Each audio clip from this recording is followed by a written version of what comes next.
Bismillahirrahmanirrahim. Assalamualaikum semua. Jumpa lagi kita kali ini dalam Outlook pada 11 April. So saya akan explain berkenaan dengan WTI, Dow dan Gold. So untuk Outlook kali ini, sebelum saya start, if you all belum subscribe, like and subscribe and like saya punya YouTube channel, anda boleh buat dulu, kerana saya akan post dekat YouTube channel and then you all akan dapat notification tu dulu lah. So bila apa gunanya Outlook ni? Outlook ni akan memberikan gambaran kepada anda di mana bila anda nak entry buy ataupun sell. So saya akan bagi penerangan jika chart ni bergerak macam ni, anda boleh entry macam mana, buy ataupun sell. Bila bergerak ke bawah, let's say ada ciri-ciri untuk sell, kita akan entry sell. So anda perlu perhatikan apa yang berlaku pada hari Isnin bila price buka. So bila price buka, anda perlu perhatikan dulu, okey. Dia nak mengarah ke mana, setup apa yang berlaku untuk anda buat entry anda. Okey, jom kita start dengan H4. H4 ni kita tengok price masih berada pada paras 58 dengan 62. Dia sideways lah, kita boleh cakap. Tapi sideways ni tak bermakna kita tak boleh trade. So untuk retail trader macam kita tengok time frame H4 and then kita flip ke lower time frame untuk kita trade. So dekat sini kita boleh nampak kita boleh nampak support and resistance saya maintain daripada hari tu. Kenapa saya maintain support and resistance ni? Kalau anda boleh tengok anda boleh tengok ni. Kita pergi ke lower time frame sikit, H1 H1. So anda boleh tengok resistance kat sini. Resistance kat sini. So bila price turun ke bawah, dia naik balik, dia still cakap ada tindak balas reaction kat sini. So dia tak lepas, tak break ke atas, so dia rebound ke bawah balik. So sekali lagi macam tu. So dia maknanya bila kita buat support and resistance ni, tengok betapa pentingnya. Maknanya kita boleh entry dekat sini, kita boleh ambil peluang bila price datang balik ke support ataupun resistance. Macam dekat sini resistance lah. So price datang balik, so kita boleh decide untuk entry sell. Itulah kepentingan support and resistance trend line yang macam selalu saya tekankan. Okay, bila price datang kat situ and then anda perlu carilah setup anda. Okay, dekat sini kita tengok pada H4 dia masih berada masih sideways and then H4 keadaan masih bearish, di mana anda tengok saya punya moving average ni, moving average 200, price masih berada di bawah moving average 200 dengan 50. Okay, so bila jadi macam ni, maknanya H4 adalah bearish, maknanya dia dalam keadaan ke bawah lah. So kurangkan buy and then banyakkan sell. Maknanya kalau kita trade di lower time frame, kita kena perhatikan tu. Okay, so dekat sini kita nampak dah dua kali dia buat reject di H4, di resistance tu dia buat rejection. So dekat sini ada, kalau kita buat H4 ni trend line ni kat sini, okay, kita akan expect dia akan turun sini dulu untuk dia naik balik.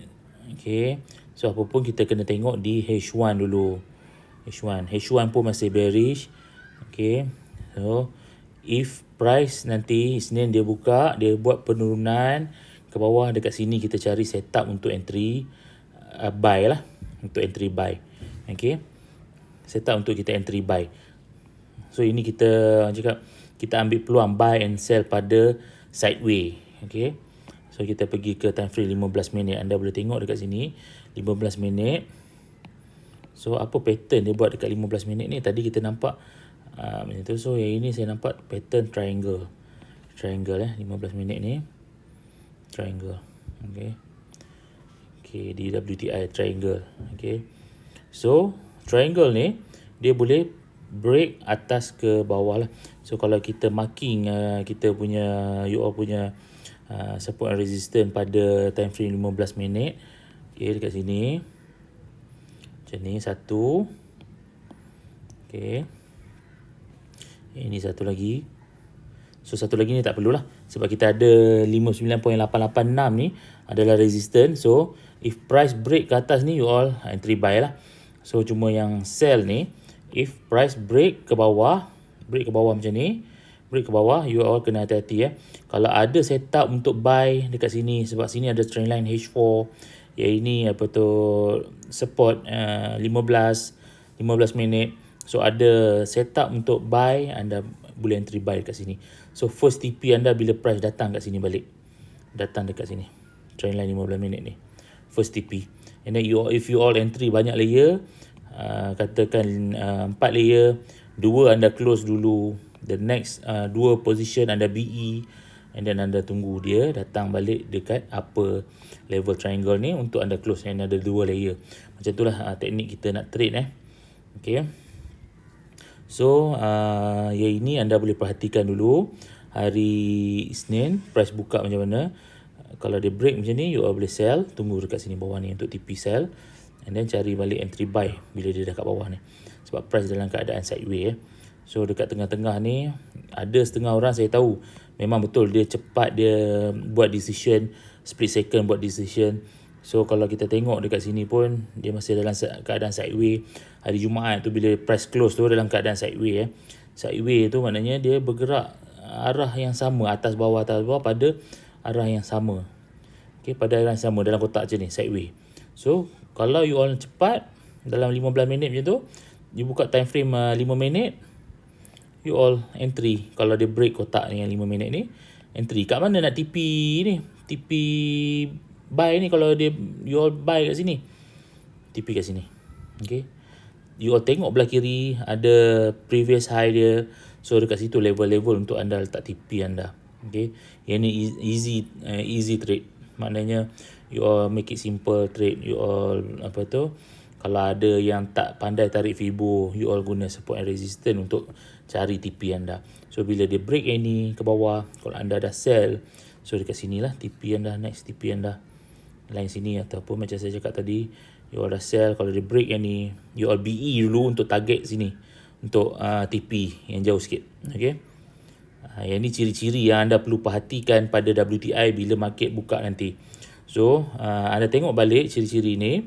So bila ada berlaku ciri-ciri ni, anda entry lah. Okay, anda entry. So dekat sini kalau kita nak tengok stokastik pun, stokastik ni bukan kita entry menggunakan stokastik, kita nak tengok sama ada dia price overbought ataupun oversold. So price tu berada di mana. So dekat sini kita tengok di H4 masih pointing down. So dia dalam keadaan bearish, still bearish. So kita banyakkan sell lah. Banyakkan sell. So kalau ada kalau nampak apa tu price menuju ke bawah, break this level, you all sell lah, TP di sini. TP di level ni. Okay. Yang ini untuk WTI. So kita pergi ke gold, ke Dow dulu. Last kali nanti baru kita pergi ke gold . So Dow kita tengok time frame besar dulu. Okay. As usual. Time frame besar kat sini kita nampak dia dah buat breakout dekat sini. Breakout di H4. Okay, kita pergi tengok daily . Maknanya dia dah buat new high. Dow dah buat new high . Kalau you all nampak, always buat new high. Dia dah naik ke atas. So bila dia naik ke atas ni, dia buat breakout. So you all dekat H4 ni, you all boleh buat marking lagi kat sini. Okay, sini. Okay, you all marking kat sini. Ni adalah breakout dia, breakout level. Breakout level dia H4, marking . Dia buat marking. Okay. So apa yang kita tunggu, kita expect akan berlaku. So let's say dia buat retracement, price buat retracement, kita tunggu kat sini untuk entry. Untuk entry buy. Okay. Tunggu kat sini untuk entry buy. So you all cakap, nak tunggu entry buy, boleh ke sell dulu? Boleh sell dulu. Tapi adalah berbahaya untuk sell. Sebab price dalam keadaan bullish. Okay, dalam keadaan bullish. Bila bullish ni, sell adalah tidak digalakkan. Tapi kalau anda cepat, anda orang cakap nak scalping, boleh sell dulu. And then bila price sampai kat sini, anda boleh close anda punya sell, and then anda boleh ni lah, cari entry untuk buy dekat sini satu untuk TP sell sebenarnya. Okay, kat sini breakout yang ini. Okay, so anda tengok dekat lower time frame nampak dia ada buat candle merah sebelum market tutup pada hourly punya time frame lah. So bila hourly punya time frame merah, so kalau yang nak tarik Fibo retracement, so you all boleh tarik Fibo retracement. Okay, kita expect kat mana macam saya cakap tadi. Okay, Fibo retracement, bila kita tarik Fibo retracement, you all boleh nampak dekat sini retracement level ni. Level Fibo ni adalah tempat di mana anda perlu tunggu setup buy berlaku. Okay, so anda tunggu setup buy berlaku pada level Fibo ni untuk anda entry anda punya position buy. Okay, so nampak kat sini 100 kat sini, so berkemungkinan dia boleh turun sampai sini maksimum. Kalau dia masih kuat untuk naik lagi terus dekat sini je selalunya dia stop. Okay, so macam ni lah. So kita perhatikan setup buy kat sini. Price turun ni kita perhatikan setup buy. Kalau berlaku setup buy, and then kita buat entry lah position kita. Apa setup buy? Okay, setup buy ni maknanya reversal lah. Reversal kat sini kalau price tengah turun ni, so dia touch 50% Fibo ni, kita tunggu sama ada reversal candlestick berlaku. Contohnya hammer atau harami, doji, engulfing, ataupun chart reversal pattern berlaku. Contohnya double bottom, apa lagi, double bottom, and then inverted head and shoulder. Okay, yang itu adalah pattern-pattern yang familiar, yang selalu keluar bila price nak buat reversal. So kita perhatikan benda-benda tu dekat level Fibo yang kita tarik ni pada Dow. So okay, kita tengok M15. Okay, chart M15.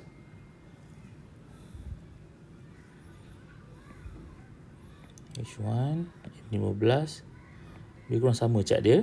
Okay, so kita perhatikan kat sini. So anda boleh tarik lah trendline M15, trendline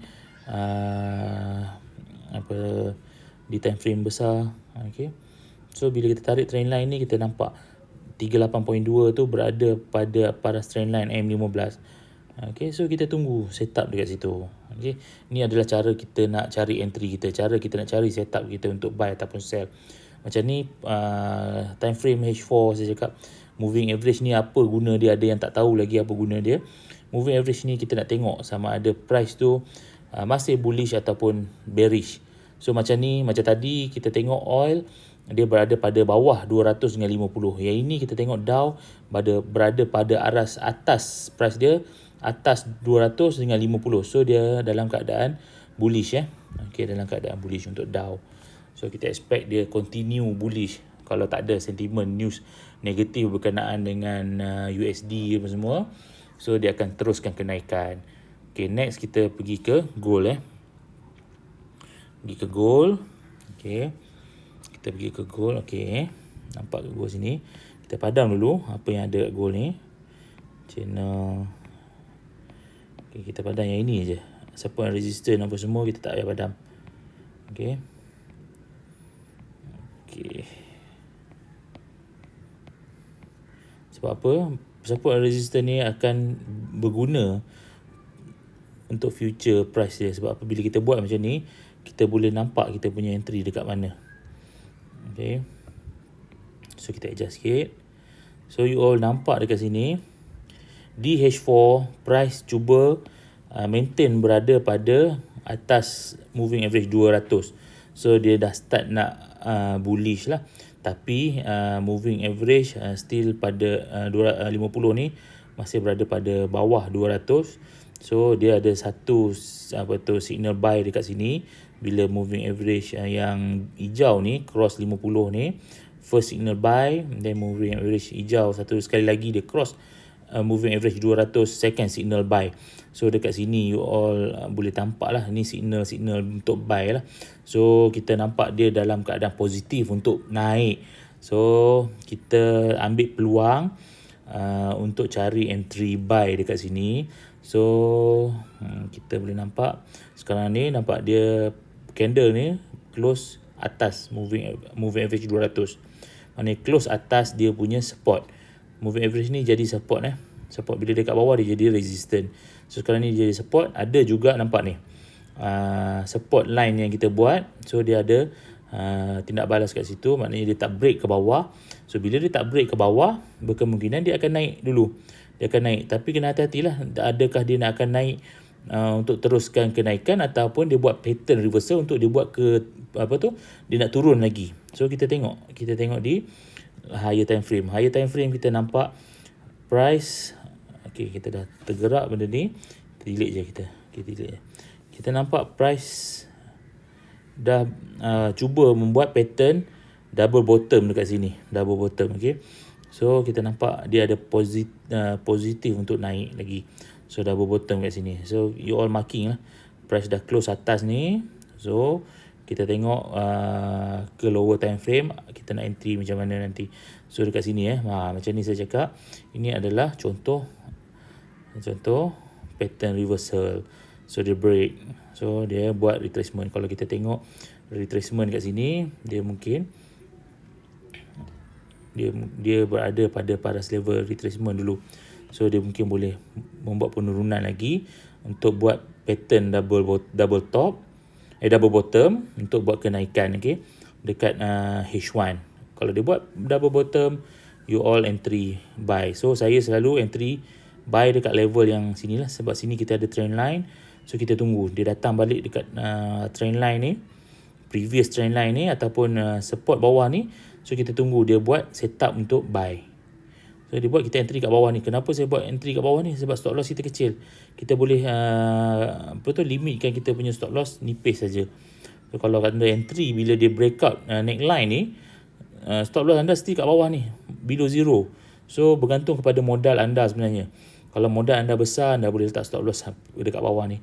Kalau modal anda nipis, kalau anda hanya ada $50 dalam account, anda punya modal, anda perlu control, anda perlu cut loss pada position yang anda rasa anda boleh terima untuk loss Maknanya selalu saya advise saya punya student, negatif $5 ke negatif $10 tu adalah limit anda. Maknanya bila price entry anda dah floating negatif 11, anda perlu cut loss. Jangan tunggu sampai dia jadi $20, $30, kerana modal anda hanya $50 ataupun $100. So anda tak perlu tunggu dia float banyak-banyak, kerana bila anda cut loss tu, cari entry lain, anda boleh orang cakap recover balik dalam few hours sahaja. Okay, few hours sahaja. Kalau entry you all tepat lah. So kena belajar untuk entry tepat, tarik Fibo, buat support and resistance, buat trend line. Okay, yang itu cara-cara untuk kita entry. So dekat sini bila market buka nanti Isnin, you all boleh tengok, you all boleh cari, sebab dia dalam keadaan positif untuk naik ni. So bila dia turun kat sini, kita cari entry buy. So bukan bermakna bila kita buy tu kita perlu tunggu dia naik. Kalau dia turun betul, kita cut loss lah. So kita anticipate dia nak naik, dia positif untuk naik, untuk bullish. So bila kita entry buy, kita kena perhatikan price tu apa dia buat. Okay, kalau ada setup sell kat situ, janganlah kita maintain buy. So kita kena cut loss kita punya position buy tadi, kita masuklah sell. Okay, itu adalah advice daripada saya. So let's say kalau katakan price buka ni, maknanya buka ni dia naik, dia break yang previous high dia ni, dia break resistance ni, you entry buy. Kat mana you nak TP? Kalau you entry buy daripada sini, you TP ikut level Fibo yang ada, you tarik macam ni. So dekat sini 1752.7, dekat sini ada line resistance 1754. Ini adalah tempat-tempat anda nak letak TP anda. Okay, let's say dia break dekat yang ni, you all boleh extra entry, ataupun you all sayang nak TP yang bawah ni tadi, dah buy kat sini. So you all BE, letak BE. So BE ni apa? BE ni stop loss. Cuma stop loss kita tak guna untuk bila kita nak cut loss ni, kita guna untuk kita secure kita punya profit. Itu kita panggil BE. Ini salah satu cara trade, macam mana kita nak trade lah. Nak jaga kita punya modal, nak jaga kita punya profit. Bila kita dah profit, kita letak BE dekat kita punya position. So profit kita walaupun price tu turun, kita still dapat profit, at least that trade. Itu kita tak nak sia-sia saja entry kita tu. Mula-mula dah positif, Lepas tu price turun balik, habis negatif, maknanya tak dapat apa. So kita at least secure. Bila turun kena BE, kita cari entry balik, macam tu. So kita tahu dia nak naik, kita nampak dia nak naik, so kita cari balik entry buy dekat tempat yang lebih cantik, macam tu. So yang tu peluang kita nak apa, nak re-entry. Okay, bukan katakan kena BE tu kita tunggu tak tahu nak entry balik, kita cari lagi entry. Okay, itu saja outlook daripada saya berkenaan dengan WTI, Dow and Gold. So, if you all nak, macam selalu, macam video-video selalu, kalau you all nak belajar lebih daripada saya ada buat personal coaching, even saya punya admin, saya punya protegi ada buat kelas-kelas untuk you all juga. So, you all boleh contact saya, ataupun nak jadi IB, special ni jadi IB, you all akan saya guide macam admin saya sampai diorang boleh bagi signal. Kalau you all nak tahu, diorang boleh bagi signal dalam group eksklusif saya. Saya ada group eksklusif. So admin saya latih, di mana diorang dah jadi IB, saya latih macam mana ilmu-ilmu yang saya ada ni untuk diorang guide pula klien-klien diorang dalam eksklusif group saya. Okay, so anda boleh PM saya untuk lebih detail kalau berminat nak jadi IB. Bukan apa jadi IB ni you all dapat extra income sambil-sambil trade tu, and then dalam USD pula income tu dibayar oleh broker. Okay, so jangan lepaskan peluang. Kita kalau boleh nak cari income lebih tu, ada peluang nak cari income lebih tu, kita buat. So kita kena rajin. Okay, bukan orang cakap nak kena tunggu pandai trade dulu boleh jadi IB. Tak perlu. Okay, so kenapa saya cakap tak perlu? Saya boleh guide anda. Okay, sambil belajar, sambil je buat kerja-kerja IB ni, jadi IB ni. So saya akan guide anda. Okay, kita jumpa lagi nanti dalam next outlook. So itu saja daripada saya. Semoga kita semua dimurahkan rezeki, insyaAllah. Assalamualaikum, jumpa lagi. Bye.